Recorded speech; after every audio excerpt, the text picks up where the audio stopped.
আউযুবিল্লাহি মিনাশ শাইতানির রাজিম বিসমিল্লাহির রহমানির রহিম। আসসালামু আলাইকুম রাহমাতুল্লাহ।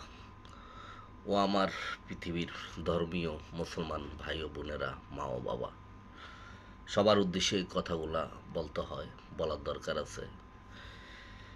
আমাদের মুসলমানের ভিতরে কি হয়েছে আমি জানি না। মুসলমান ধর্ম সবারই ধর্ম পালন করা উচিত, নামাজ কালাম পড়া উচিত। তো আজকে 11 তারিখ দিবাগত রাত্র ফুটবল টুর্নামেন্ট শুরু হবে, বিশ্বকাপ। এই উপলক্ষে কিছু কথা বলবো আমি। আজকে দিবাগত রাত খেলা শুরু হবে। যারা মুসলমান ভাই ও বোনেরা আছেন, আমার মা বাবারা আছেন, যারা আর্জেন্টিনার ব্রাজিল পালন করেন, তাদের উদ্দেশ্যেই কথাগুলো বলা।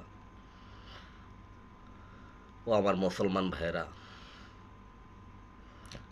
যারা আর্জেন্টিনার ব্রাজিল পালন করেন, তারা হইল সম্পূর্ণ ইহুদি খ্রিস্টান। হ্যাঁ, আমরা খেলাধুলা পছন্দ করি, খেলাধুলা ভালোবাসি, খেলাধুলা লাইক করি। এই জন্য না যে ভাই আমার জীবন দিয়ে দিব, আমার জায়গা জমিন বেচা আর্জেন্টিনার পতাকা বানাবো, ব্রাজিলের পতাকা বানাবো, অনেকে স্ট্রোক করে মারা যায়। কেন ভাই? এরা হলো সম্পূর্ণ ইহুদি খ্রিস্টান। তারা আমাদের মুসলমানের বিপক্ষে, পক্ষে না। তাদের উপলক্ষে আমরা কেন এত উদযাপন, আনন্দ,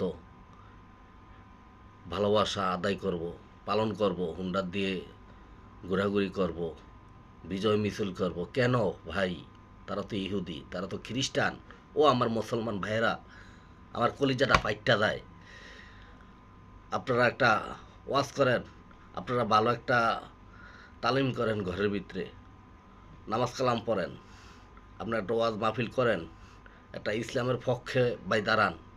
আপনারা ইহুদি খ্রিস্টানের উপলক্ষে আপনারা রাস্তা দিয়ে বিজয় মিছিল করেন, টাকা পয়সা খরচ করেন। ও আমার মুসলমান ভাইয়েরা, বড় দুঃখের সাথে বলতে হয়, 10 মাস 10 দিন গর্ভধারিণী আমার মা, আমার বাবা এ দুনিয়াতে পাঠাইছে।